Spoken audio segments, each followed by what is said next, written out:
Halloween is the ultimate creative season, so I couldn't pass the chance to share with you a delightfully spooky creative project that's perfect for All Hallows Eve. By far my favourite holiday. Good evening, my spooky friends. Welcome to a ghostly edition of Foxcraftian Arts. Take a walk with me through an ancient necropolis as I uncover artistic secrets hidden within ancient tombs and nature that come together to create a hauntingly beautiful art display that you can try out for yourself this Halloween or whenever you're feeling drawn to the dark beauty of the earth.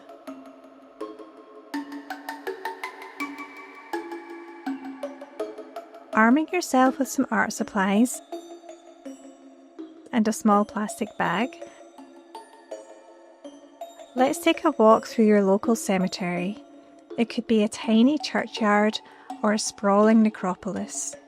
Take in the mournful stillness, the shadows, the shapes, the weathered stones, the stark shadows from the morning sun, or the gloomy dark tones born from a veil of cloud above.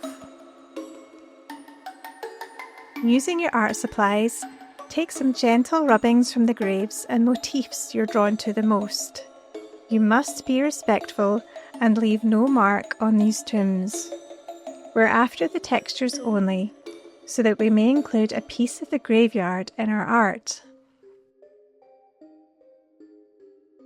A few full sheets will do nicely. I'm using a mix of white and black paper with watercolour pencils.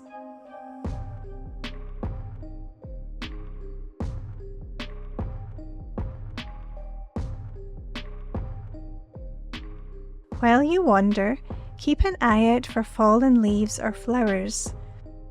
You can rub them on site or gather them for later. Just take enough to add a hint of nature's own gothic touch to your work.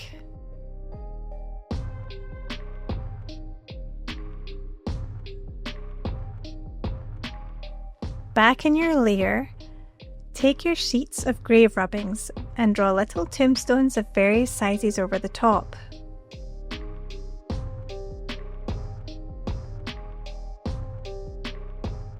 Then cut them out and put to one side for later.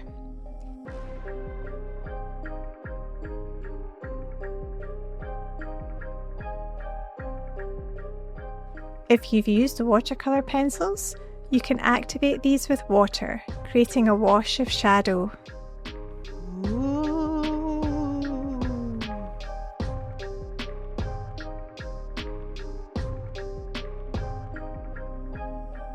Next, take some rubbings of your leaves.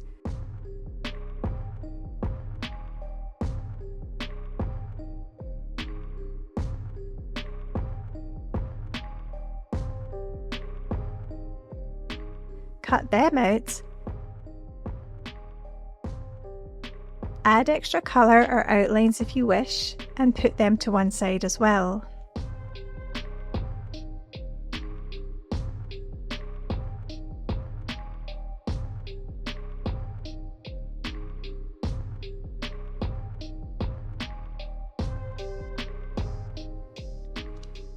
Tape down an A4 sheet of watercolour paper and paint in a sky of your choice. A midnight sky would be perfect. I'm going for a setting sun with some night sky at the top and a little burning orange where the sun has just disappeared over the horizon. This means I can have a moon and stars if I wish, but also keep a little splash of that lovely Halloween orange in the distance, which will contrast nicely against the tombstones. Using another sheet of watercolour paper, I'm cutting out two shapes for the ground, which I'll also paint and place over the sky scene as new layers. By creating two layers, I create some extra depth. I'm making the thinner layer lighter in colour, as this will be further back in the scene closer to the sunset, and covering the larger layer in dark shadow to contrast against my upcoming focus subject.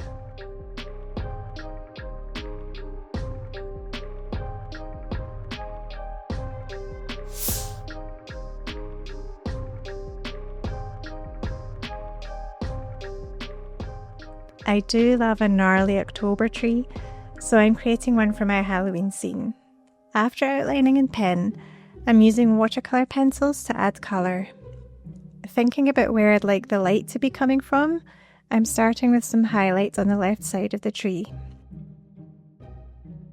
I'm opting for watercolour pencils over paints because they tend to be a little grainier, which works well for creating the rougher texture of the bark.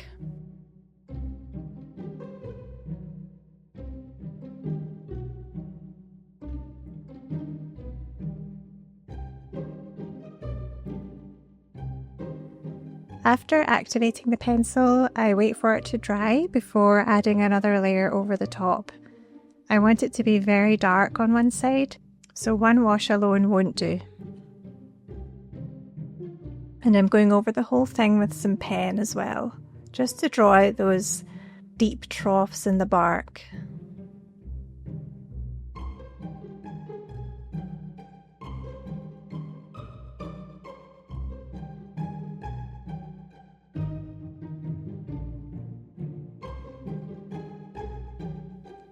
Cutting down some black card with a little guardian ghost watching over, I'm now ready to create my focus subject.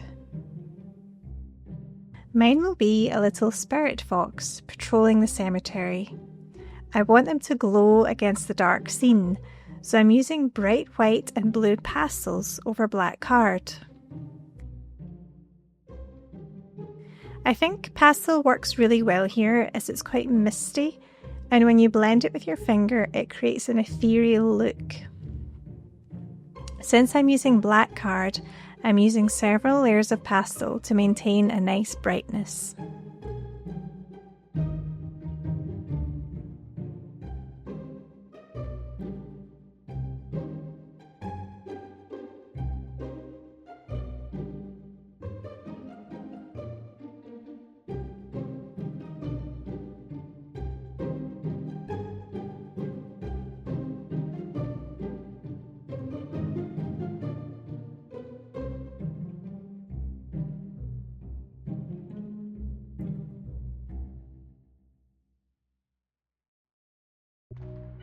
Once you're happy with it, apply some fixative, but be sure to blow out any naked flames first, lest your artwork be set ablaze.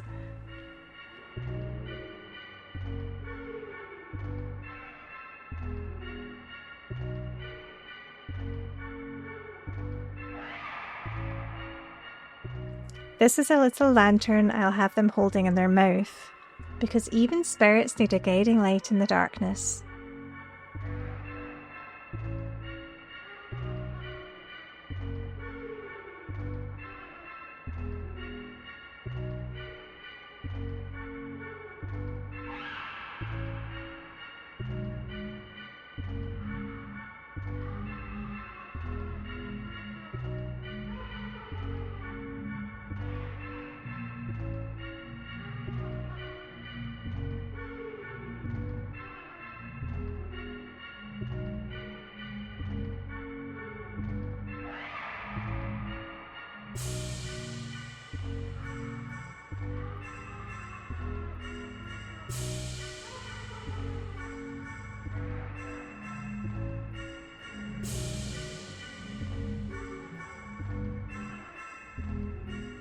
And finally, it wouldn't be Halloween without a pumpkin, so I'm creating a mini watercolour one.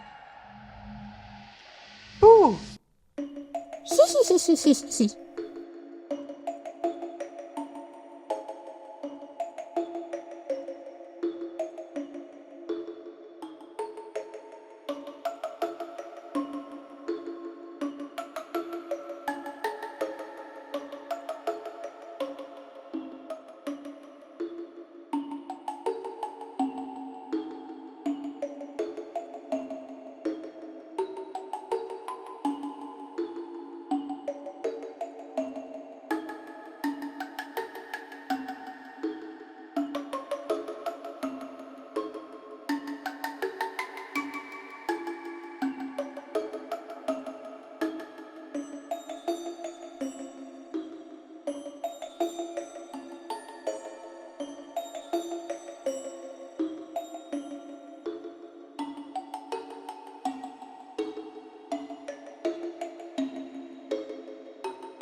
Arrange all your beautiful artwork into the scene you desire. I'll begin by placing the ground layers over the sky, like so. You can see how painting the back layer in a lighter colour helps create a sense of distance, contrasting with the dark shadow here in the foreground. Then adding in my little gravestones, I've combined the white and black rubbings together here to create this little grave.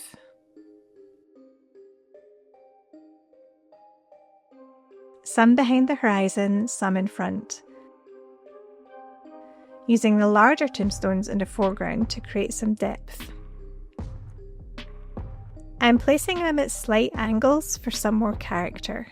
If you've ever visited an old necropolis, then you'll know many tombstones are often on their side or sitting at an angle after many years of braving the elements. When you're happy with the positioning, glue them into place.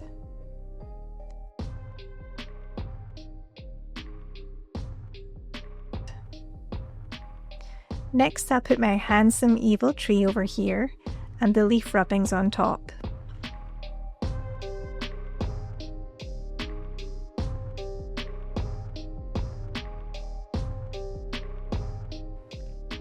I ended up mainly using the black rubbings that I took. I felt like the white ones were a little too bright, but I did manage to combine them here and there, so this gives a nice effect.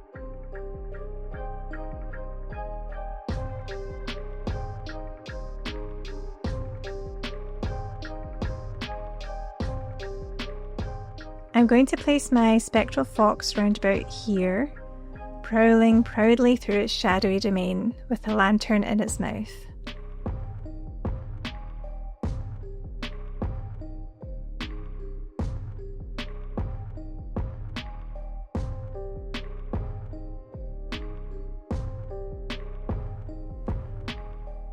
I did have some lighting coming out of the lantern here, but in the end I decided I would just cut that away. It just looked a bit too stiff. It wasn't giving me that nice glow effect I was looking for.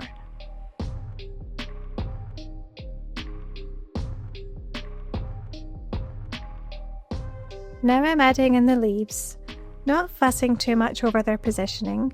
The erratic placement adds to the sinister look of the tree, so just have fun with them.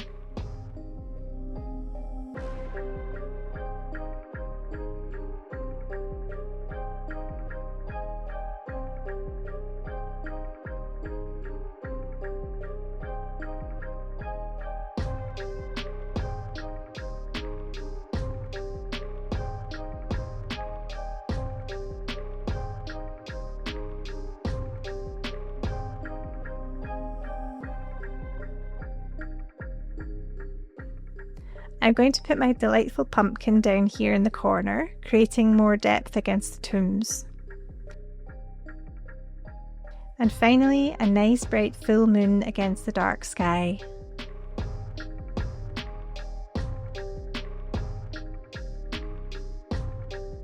Finish off your creepy collage with fiendish flourishes. I'm adding in a little sly spider crawling across the headstone.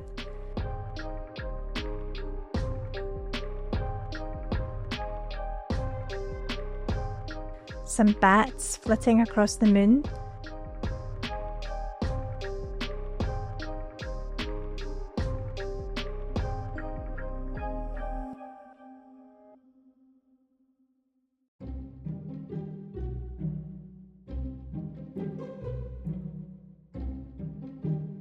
And a pair of sinister eyes peeping out from within the tree.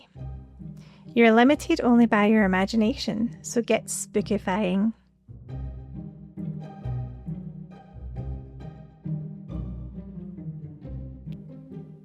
A finishing touch for me is adding spooky red eyes to all of my little critters and brightening up the eyes in the tree just a touch more.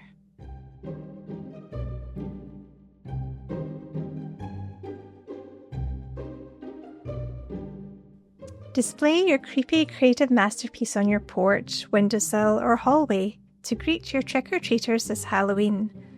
Or if you're like me and love all things spooky, keep it out all year round. Have a frightfully fun time creating, and let me know who will be patrolling your cemetery scene. Don't forget to like and subscribe, or the boogeyman may just come and get you. Just kidding. Or am I?